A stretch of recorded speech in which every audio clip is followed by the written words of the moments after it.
Toxoplasmosis es el tema de hoy. Entonces vamos a avanzar otra parasitosis denominada de las parasitosis sanguíneas y tisulares. Este parásito que vamos a ver, que es el Toxoplasma gondii, entonces estará ubicado mayormente dentro de las células, y estas células estarán, si se puede decir, abarcando ciertos tejidos que se van a dañar con la presencia de este parásito. Como siempre, un poco de la historia de esta enfermedad. Vamos a ver que fue descubierto por dos científicos, Nicole y Monceaux. Esos dos en 1908. La luz, porque se ve mejor. En 1908 fueron los que descubrieron la presencia de estos parásitos en una especie de roedor que venía del género Gondii. A ver, repito, estos dos científicos descubrieron la presencia de este parásito primero en un roedor de la vida silvestre, de una especie en realidad que se llamaba Gondii. Pero cuando observaron al parásito, cuando lo descubrieron, se dieron cuenta que tenía forma de media luna. Y eso en la medicina se denomina o se describe con la palabra toxón. Por eso es que le colocaron al nombre el parásito toxoplasma. ¿Plasma por qué? Porque era su forma de vida en el plasma sanguíneo de ese roedor. Entonces, Toxoplasma y Gondii por la especie del roedor en la que fue descubierto. Años más tarde, 62 años más tarde, Frenkel en Estados Unidos y Hutchinson son los que descubren y logran establecer que este parásito, en realidad, su huésped definitivo se encontraba en las heces fecales de los gatos. Entonces, 62 años más tarde se dieron cuenta que no era el roedor el huésped definitivo. Quien nos infectaba, propiamente dicho, era el gato, ¿ya? Ahora, el agente biológico, como se los acabo de presentar, su nombre científico es Toxoplasma gondii. Mide más o menos de 4 a 6 micras de longitud y 2 a 3 de ancho. Este va a tener una localización intracelular y tiene forma arqueada. No hay cómo confundirlo cuando lo podamos observar en el microscopio. Ahora, las formas adultas de estos parásitos se llamarán taquizoitos, ¿ya? Esos taquizoitos son aquellos que se van a meter en la célula, van a estar intracelular y tienen una reproducción rápida dentro de esta célula. Cuando el parásito adulto está en la forma de taquizoito, su reproducción es rápida. Acuérdense, taqui de taquicardia, eso es rápido, ¿no es cierto? Ahora, ¿por qué? Porque este parásito también puede reproducirse de manera lenta, tan lento que puede tardar años en reproducirse. Y esa forma de reproducción lenta se llamará bradizoito, o sea, bradicardia, ¿entienden? Taquizoito, bradizoito. Taquizoito es el rápido, bradizoito es el lento. Pero ambos son adultos. Ambos son adultos. Y ambos se meten a la célula. Ambos son intracelulares. Tienen una diferencia entre los dos, aparte de la velocidad de reproducción, que el bradizoito se va a encapsular. El bradizoito, entonces, cuando se convierte en bradizoito, es porque se encapsuló para evitar ser detectado por las células inmunitarias, ¿ya? Es por eso que una persona con toxoplasmosis puede tenerla, al igual que el Chagas, por toda su vida, durante años, sin manifestar ningún tipo de síntomas. Cuando vemos un... ¿Cómo? O sea, cuando se encapsula se vuelve como... No, espera un ratito, ya voy a llegar a eso. Voy a llegar a eso. Ahora, ¿de dónde exactamente salen? Salen de las heces del gato.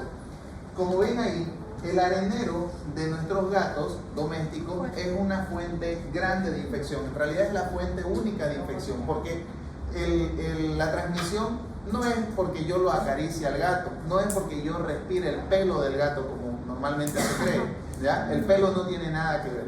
El problema son los quistes que salen en las materias fecales. En realidad, lo que sale en las materias fecales son ooquistes, o sea, son quistes que están embrionados.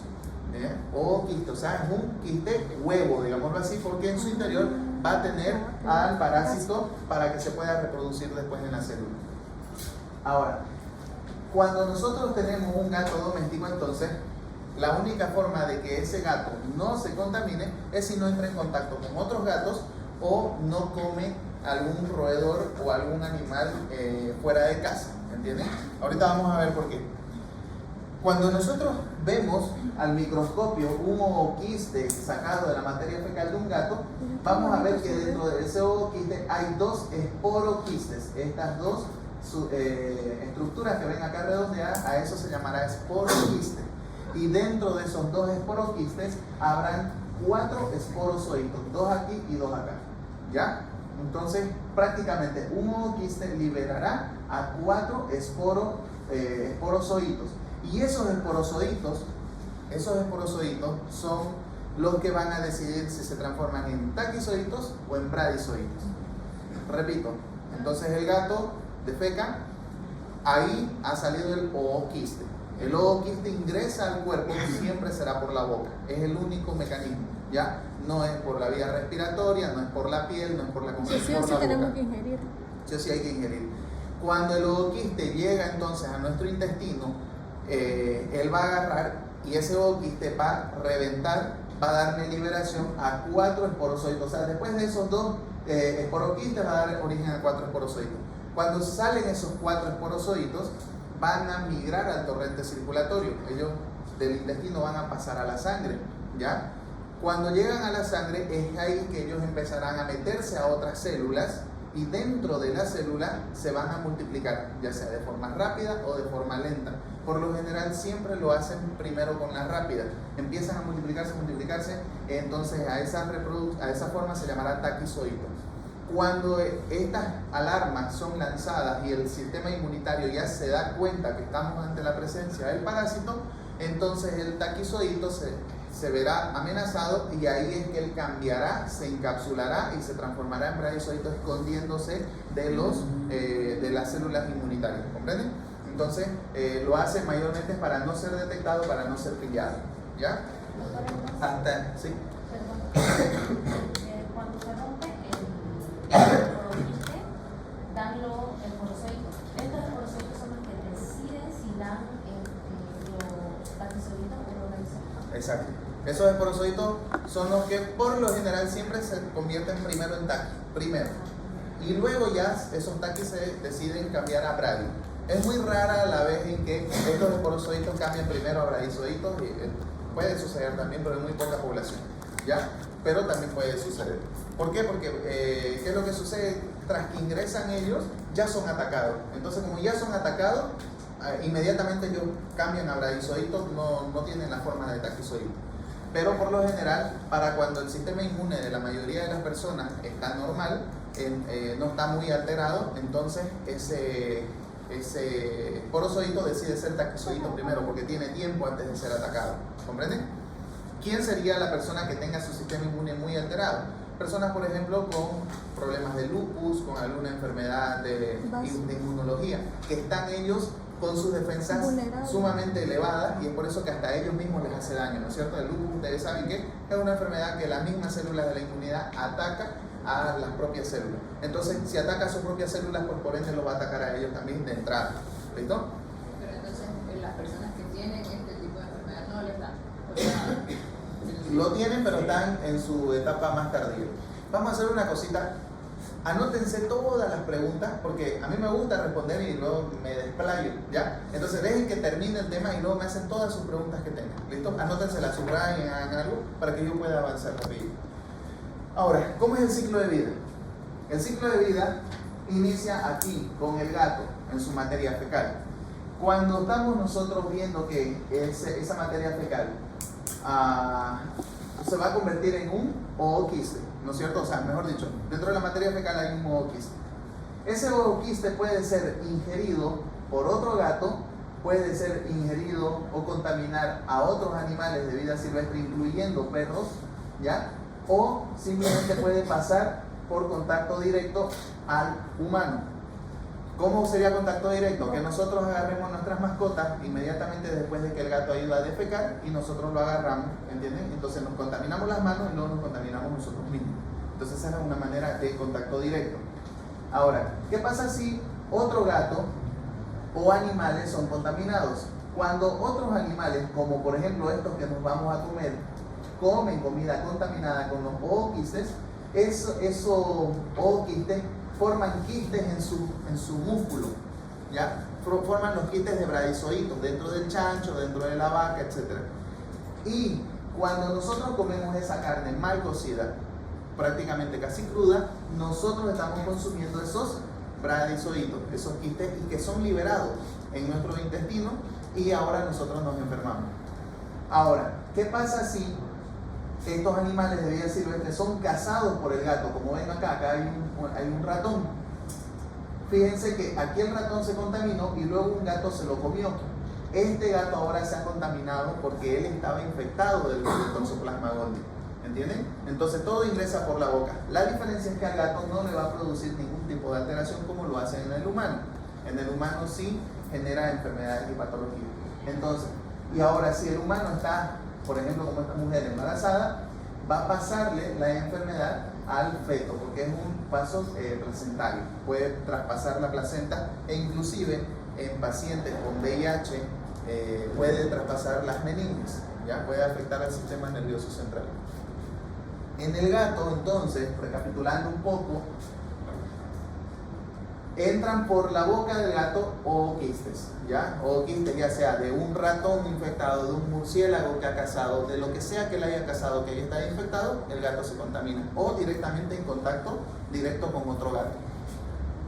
En el intestino del gato, estos ooquistes van a dar origen a los esporozoitos, y estos esporozoitos en el gato pueden dar ooquistes que no rompen, ooquistes que liberan taquiobradizoitos, o también pueden liberar esquizogonias.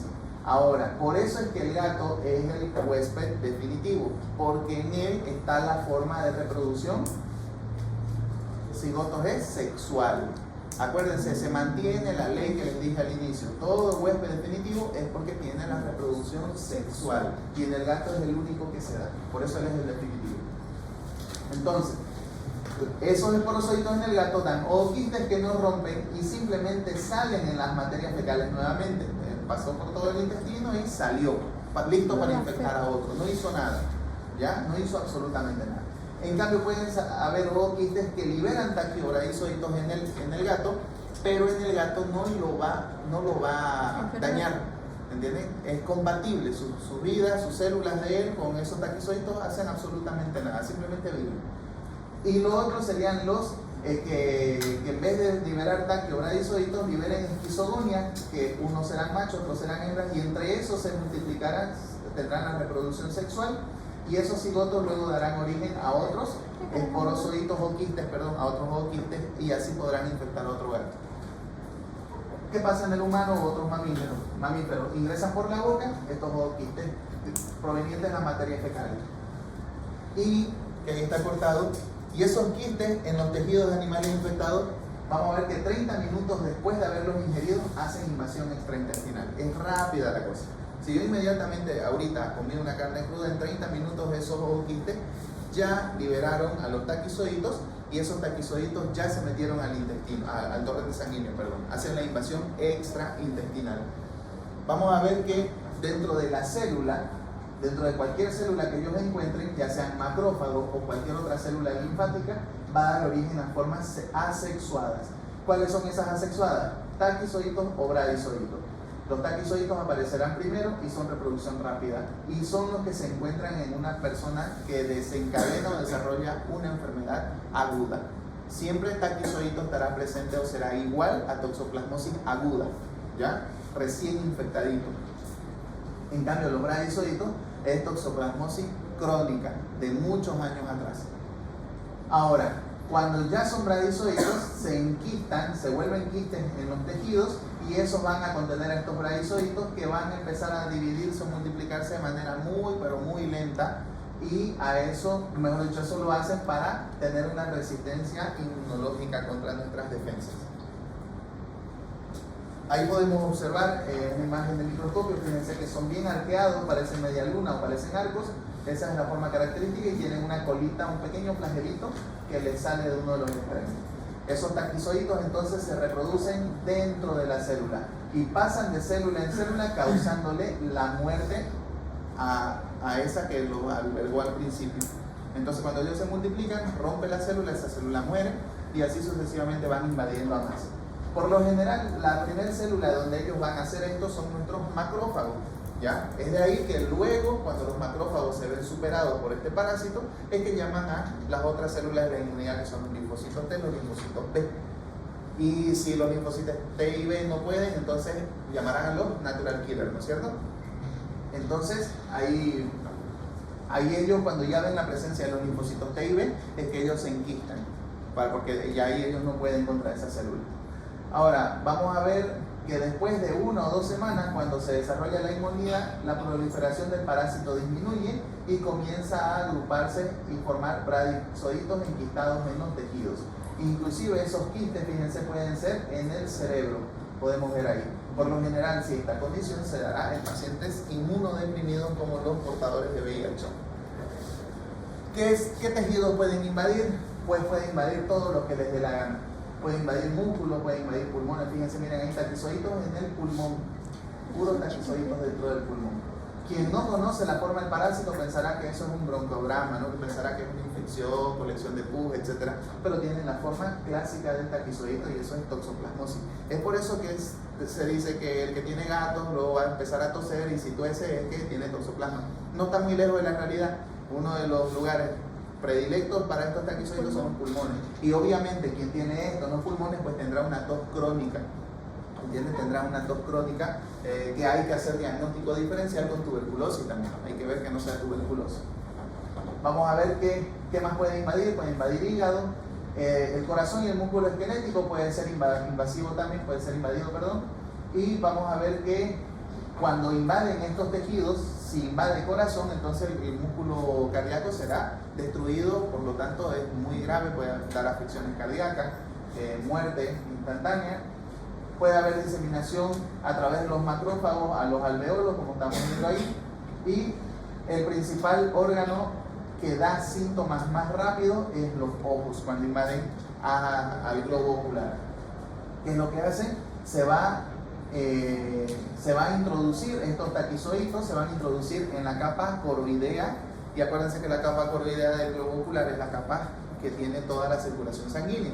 Entonces estos taquizoitos llegan a la circulación sanguínea y ahí empiezan a formarse unos pequeños quistecitos, y esos quistes hacen que la retina que está prendida a la coroide, no es que van las dos así juntas, entonces aquí que es la coroidea, aquí se forma un quiste y en el lugar donde está el quiste esa retina se desprende. Cuando ya la retina no está unida a la coroide, pues hay ceguera. Entonces la persona va a empezar a perder parcialmente la agudeza visual, va a empezar a quedar ciego. Ahora, si esto se hace de manera más rápida y no se hace tratamiento oportuno, pues el paciente queda ciego. Es una de las principales causas de ceguera en humanos a nivel mundial, la toxoplasmosis. Ya es una de sus complicaciones más limitantes que tiene. Y la afección en el ojo se llama esto, retinocoroiditis, porque retina y coroides las que se ven implicadas. ¿Ya? No les va a salir en las preguntas de examen ceguera, pues se les va a salir retinocoroiditis o coroidorretinitis, es lo mismo. O sea, retinocoroiditis o coroidorretinitis es la misma afección, ¿ya? Solamente que el nombre lo han puesto así y así. ¿Listo? Ahí en el fondo de ojo pues se ve, miren esa gran mancha, eso significa que ahí adentro hay un quiste, que la retina en ese lugar no está siendo vascularizada, no está pegada a la capa coroidea, entonces la transmisión de los fotones no va a poder ser posible que llegue, ¿no? Hasta allá, hasta el área de la visión. ¿Qué número era el área de la visión según Brodmann? 17, 18 y 19, muy bien. Entonces, ¿y eso en qué lóbulo está? Occipital, en el occipital, perfecto. Ahora, glóbulo le dije. Está bien, muy bien. Embarazo, entonces, ¿qué pasa en el embarazo? Estos taquizoitos pasan la barrera de la placenta y pueden llegar, y fíjense, pueden llegar a alterar a los ventrículos. Esto es una muestra de los ventrículos laterales, el tercer ventrículo. Como hay destrucción del tejido e inflamación, estos ventrículos se llenan, hay una hipersecreción del líquido cefalorraquídeo, eso produce que los niños recién nacidos nazcan con hidrocefalia o desarrollen la hidrocefalia. Es una de las causas de la hidrocefalia, ¿ya?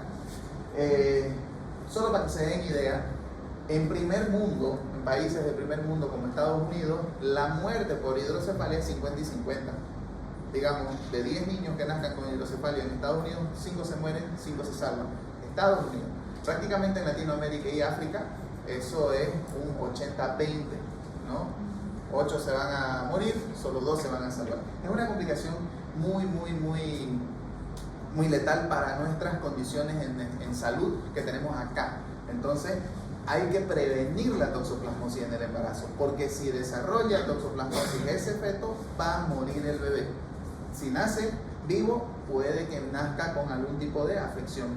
La toxoplasmosis puede dar microcefalia, porque la destrucción se la hace a nivel del tejido nervioso, entonces el cerebro se ve disminuido en su tamaño, entonces eso sería microcefalia. O lo contrario, puede afectar los ventrículos y en ese caso habrá una macrocefalia, o mejor dicho, una hidrocefalia. ¿Ya? Vamos a ver las manifestaciones clínicas. Entonces, la mayoría de las personas son asintomáticas. Esto es lo peor, ¿no? Claro, las personas no tienen ni idea, tienen sus gatos en casa. Hay personas que son rescatistas de gatos, inclusive, que traen gatos de la calle, ¿no? Eran gatos callejeros que muy probablemente tengan la toxoplasmosis. Entonces, no digo que está mal, sino digo que tienen que tener mucho cuidado con ustedes mismos, ¿ya? Y con los niños, sobre todo. Evitar ese contacto. Después de acariciar a mi gatito, tener la bendita costumbre de ir a lavarme las manos, ¿ya? Antes de agarrar cualquier otra cosa. Ahora, como son asintomáticos, pero nuestro sistema inmune se va dando cuenta de a poquito de que hay la presencia de estos parásitos y van a formar anticuerpos. Esos anticuerpos se van a ver positivos en pruebas sanguíneas. Significa que si yo quiero saber ahora si tengo o no tengo toxoplasmosis, voy y me hago una prueba de sangre. ¿Listo? Puedo hacerme la tipo ELISA o puedo hacerme la IgM. Eso me dirá si tuve toxoplasmosis o si ahorita actualmente, como acabo de adquirir un gatito hace una hora, ¿entiendes? Porque acuérdense que 30 minutos después ya hay invasión tisular. Entonces, si yo tengo un gato hace una semana, muy probablemente yo ahorita tenga ya las positivos, la IgM. IgM es la que está ahorita aguda. La IgM es aguda, la IgG es de memoria. Entonces, yo hace una semana acaricié un gatito de la calle, me llevé las manos a la boca, voy y me hago IgM ahorita y puede ser que la IgM esté positiva. ¿Listo? Ahora, principales formas clínicas de la enfermedad serán divididas en 3 grupos: toxoplasmosis en inmunocompetentes, en inmunocomprometidos y en embarazadas. Importante clasificación entonces clínica. Es muy diferente la toxoplasmosis en personas que están inmunocompetentes a las que están inmunodeprimidos o a las que están embarazadas, porque su procedimiento y tratamiento sería diferente también. Vamos a ver entonces que en inmunocompetentes, en los que tienen los sistemas bien, habrá la aguda sintomática, habrá la ganglionar o linfática y habrá la ocular. Entonces se está subclasificando el tema esto de las manifestaciones clínicas. La aguda sintomática entonces será después de un periodo de incubación de más o menos 5 a 18 días. Aparece bruscamente un síndrome febril tipo séptico. O sea, nuestras defensas se alarman un montón y empiezan a atacar con todo a ese parásito intentando matarlo. El paciente puede terminar en terapia inclusive, con una fiebre alta, escalofrío, sudoración, cefalea, astenia, anorexia y rara vez provoca algún tipo de exantema. Con frecuencia presentará mialgias y artralgias. En casos más severos, la enfermedad puede manifestar clínicamente como una encefalitis, puede dar hepatitis o inclusive miocarditis. O sea, en la aguda sintomática, el paciente está casi con un pie en el otro lado y con otro pie aquí. Puede morir, ¿listo? Es bastante peligroso.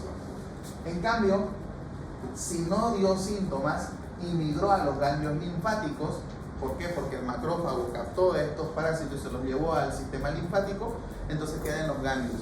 Ahí el paciente va a presentar adenopatías. De pronto va a tener bolitas por todo el cuello, por la parte de la nuca, bolitas en las axilas, las mujeres bolitas a nivel de las mamas, bolitas aquí en la ingle, ¿entienden? Pelotitas, son ganglios inflamados. Entonces eso se denominará la toxoplasmosis ganglionar o linfática. Es la más común de las toxoplasmosis adquiridas. El periodo de incubación varía entre 2 semanas o también 2 meses. Predominan las poliadenopatías, o sea, ganglios inflamados por todos lados. Y estos ganglios son reconocibles a nivel cervical, son más fáciles reconocibles. Aquellos que tienen, tengo 2 o 3 pelotitas por aquí, entonces mucho cuidado, puede ser que esté incubando ahí al toxoplasma. En general, su evolución es benigna, pero después de varias semanas o meses desaparece el cuadro característico, pero aún así persiste por mucho tiempo la astenia y las adenopatías. Por lo general, esta forma de toxoplasmosis ganglionar se va a resolver porque nuestra inmunidad en su momento va a lograr competir contra este parásito. Y además que fue, si se puede decir, encarcelado al parásito. No se lo dejó, no se les escapó a nuestro sistema inmune, no quedaron por ahí por los otros tejidos. La ocular, entonces, muchas veces es la única manifestación de esta toxoplasmosis y está caracterizado por retinocoroiditis, que es la forma aguda, y por lo general es unilateral. Eso es muy importante, casi siempre es en un solo ojo. De pronto un solo ojo es el que está empezando a quedarse sin visión. Habrá que pensar en toxoplasmosis probablemente. Ahora, ¿cómo es en los inmunocomprometidos? Aquellos que su sistema no está bueno, no está bien. Por lo general, siempre será al nivel del sistema nervioso central. Pasarán esa barrera encefálica y es la principal complicación en los pacientes con SIDA. Puede ser demostrado con radiografías o con tomografías en la mayoría de los casos, similar a un absceso o a un tumor. Obviamente la presencia de esa masa ahí va a dar pues síntomas a nivel externo, ¿no? Que parálisis, hemiplegia, paresias, parestesias, un montón de cosas, ¿no? Entonces es muy característico de que el paciente está desarrollando algún tipo de masa pseudotumoral en el cerebro. Vamos a ver que habrá la otra, que es la extracerebral. Esto es del sistema nervioso y aquí será fuera del sistema nervioso. Entonces se ha encontrado en el 80% de los casos lo que va a presentar estos pacientes inmunocomprometidos son enfermedades pulmonares. Estos son los que desarrollan esa tos como si fuera tuberculosis, porque los toxoplasmas, los taquizoitos, llegarán al tejido pulmonar y pueden llegar obviamente al ojo, al corazón e inclusive al páncreas. Pueden dar una pancreatitis fulminante. Y también está la ocular, que ya no hablo nada de eso porque ya la conocen. ¿Cómo se ve en el embarazo entonces? En el embarazo puede haber una toxoplasmosis generalizada. Los recién nacidos, más o menos el 80% serán infectados, pero no tendrán signos de enfermedad sino hasta el momento del nacimiento. O sea, esa es la parte mala. Ecográficamente hablando, no podremos saber nosotros si ese niño está viniendo con algo anormal o no, porque será después del nacimiento que empezará a desarrollar esa macrocefalia, ¿entienden? O la hidrocefalia, perdón, infecciones en el corazón, o empezará a quedar ciego, o nacerá ciego, no sabemos. Entonces, vamos a ver que los síntomas aparecen en el recién nacido y dependen de la afección en el feto. Pueden nacer inclusive con hepatomegalia ya directamente afectado el hígado o el vaso. Pueden nacer ictéricos y en algunos casos pueden desarrollar miocarditis. En este cuadro nosotros vemos según el trimestre del embarazo la afección y el daño que puede producir. Si en el primer trimestre del embarazo la mujer se infecta, la infección es muy poco probable. Un 17% nomás de esos embarazos serán infectados. Pero si lo hacen, el daño es fatal, es mucho daño si se infecta en el primer trimestre. Si la mamá se enferma en el segundo trimestre de su embarazo, ahí ya las posibilidades aumentan de que este parásito traspase esa placenta, será un 44% de probabilidad y el daño ya es un poco menor.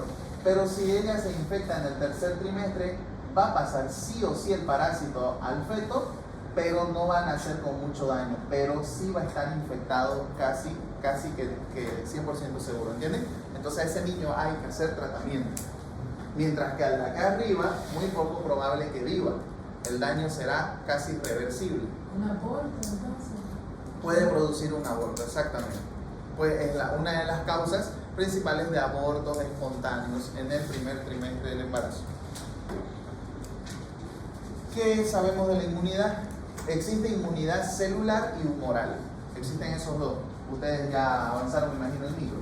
Ahora, la inmunidad celular es la más efectiva, es la celular, porque está dada por los CD4, que son unos tipos de linfocitos, ¿no es cierto? Linfocitos T.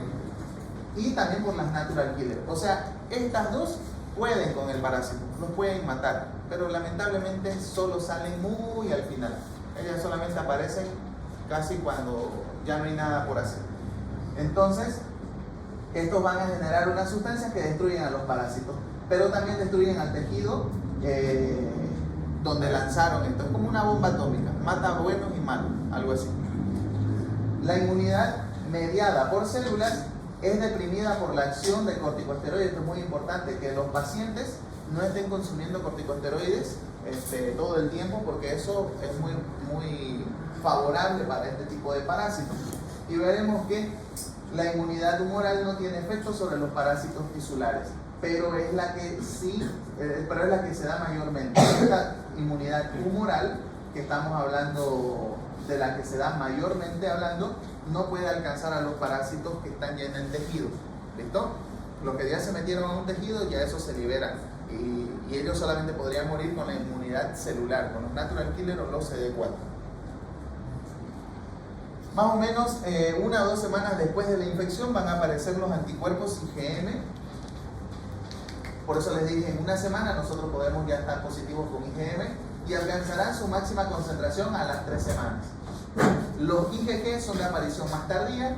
Estos alcanzan después de la 2ª o 3ª semana de infección y van subiendo progresivamente con una concentración máxima a los 2 meses, y pueden estar presentes durante muchos años, unos 5 o 10 años puede ser que dé positivo. Más o menos ahí podemos ver el cuadro. Fíjense que la IgM es la primera en elevarse, concentraciones máximas más o menos a las 2 semanas, y luego va decayendo. Por lo menos a los 6 meses ya no estará presente. ¿Ya? En los 5 o 6 meses ya la IgM no estará presente. En cambio la IgG va a alcanzar su pico máximo más o menos a los 2 meses, y de ahí durará inclusive hasta 10 años presente.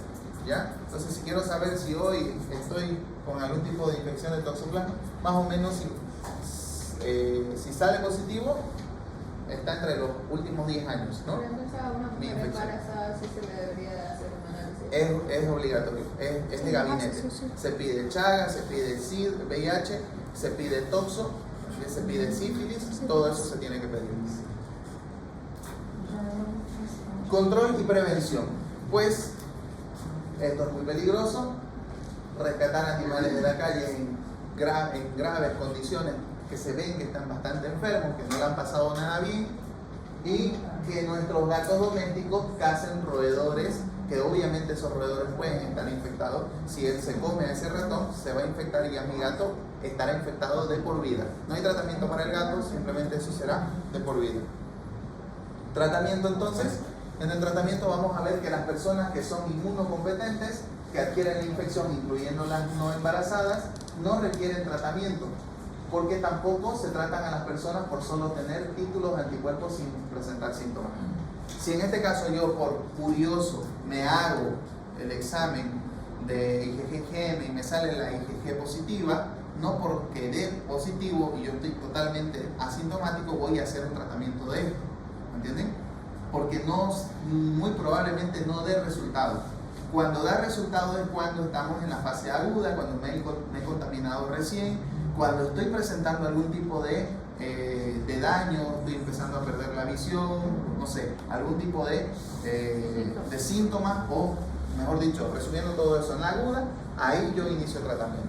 Mientras mi paciente o yo estoy sin síntomas y estoy con la IgG, la IgG positivo, entonces no necesito, porque estoy asintomático y no tengo, sabe Dios cuándo me enfermé, ¿entienden? Entonces, si se quiere embarazar, simplemente se hace control, o sea, de que no haya porque nos podemos reinfectar. Yo infecté y en cada nuevo embarazo tengo que volver a controlarlo. o sea que ¿Por sí, qué? Porque si se eleva la IgM, si se eleva, es porque acabo de adquirir un toxoplasma nuevo. Ahí, en esa nueva adquisición, estoy teniendo taquizoitos, que son los que más daño hacen, que son los que más rápido se reproducen. Entonces, ahí es que hay que hacer. En toxo es permitido hacer la interrupción del embarazo. A la mamá se le dice: señora, usted está con estos títulos de IgM altos, etcétera, etcétera. Es muy probable de que el daño, si pasara a la placenta, el daño sea grave en su bebé. Es permitido ahí, legalmente hablando, sugerirle que se haga una interrupción del embarazo, un legrado, ¿ya? Pero eso lo decide ella, ¿no? Obviamente, eso lo decide ella, pero podemos darle. Como también es permitido hacer la sugerencia cuando se sabe que ya viene con el síndrome de Down, Malformaciones. con algún otro tipo de malformación que ahorita no se me viene a la mente. Ante estas situaciones se puede. Cuando yo sugiero, imagínense que sea una señora de escasos recursos, que vive en el campo, en la calle, o sea, ¿cómo va ella poder mantener la vida de ese bebé? Entonces es muy probable de que sea una miseria su vida de ella y de su hijo si eso llegara a pasar. Entonces en esos casos se puede sugerir la interrupción del embarazo, hacerle tratamiento a la mamá aprovechando que está en la IgM elevada, entonces ahí habrá éxito en frenar la infección a ella. ¿Listo? Entonces hay las reinfecciones. Con tratamiento. ¿Cuáles son los tratamientos? Hay esta combinación que es la principal, la pirimetamina y las sulfonamidas, esas dos. Cuando se utiliza clindamicina en vez de sulfo, se utiliza cuando hay infección a nivel ocular para que llegue hasta ese tejido, hasta el globo ocular, esta de aquí llegaría. Y en embarazadas se utiliza solo la espiramicina porque no va a afectar al feto. ¿Ya? El feto se va a ver libre. Entonces, ¿qué hago con el feto cuando nace? A él lo medico en su momento, porque esta mujer va a recibir dosis de adulto y la concentración va a ser fuerte para el bebé. En cambio, cuando el niño nace, ya a él le doy en dosis de niño. Entonces, ideal solo para su cuerpo de él. La pirimetamina, que es nuestra primera elección en estos dos esquemas, deprime la médula ósea.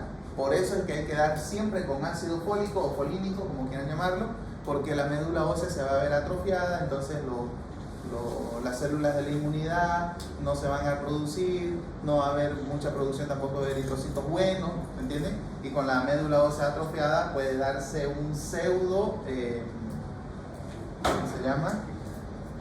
Se me fue el cáncer de sangre. Leucemia.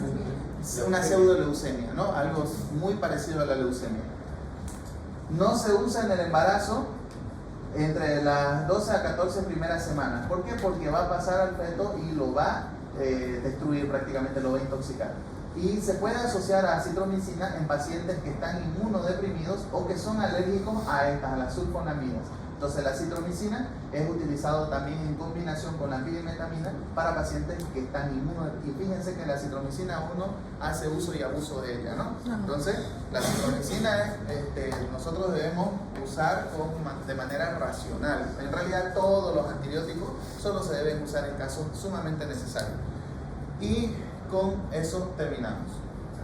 Profe, entonces en embarazadas que tienen toxoplasmosis crónica no se hace nada, puede, seguir sin tratamiento ni nada. Sí, ¿por qué? Porque ella, digamos, se embarazó y en el primer trimestre del embarazo nos damos cuenta que la titulación de IgG en ella es la alta y no la IgM, ¿no es cierto? Entonces ella tiene una toxo de sabe Dios cuándo. Entonces, muy poco probable que ese primer trimestre de embarazo. El problema es cuando aparece la IgM. Cuando la IgM aparece en el primer trimestre, daño altísimo. Es posible a mesma embarazada ficar com IgM alto, ter uma reinfecção, porque ela estava com IgM.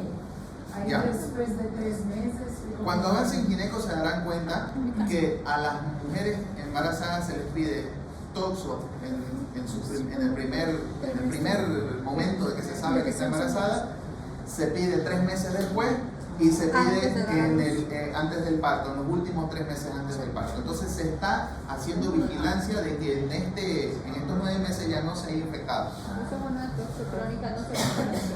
No, ahora si la embarazada está embarazada, se hace la prueba y ella da todo el tiempo IgG, entonces no pasa nada, ese embarazo fue seguro, porque ella tuvo una toxo antigua, es ella la que está embarazada, muy poco probable que pase al feto. ¿Y si pasa al feto, es riesgoso para él o no? Claro, siempre que pase al feto, siempre es riesgoso. Mientras más pronto, más riesgoso. La parte peligrosa para el feto es que él reciba los taquizoides, los de reproducción rápida, eso es lo peligroso. Pero como la mamá tiene solo bradizoides y muy probablemente los tiene solamente en forma de quistes en alguna parte de su cuerpo, entonces no va a pasar, no pasa nada. El problema es cuando ellos están en circulación. Entonces, doctor, usualmente en los laboratorios,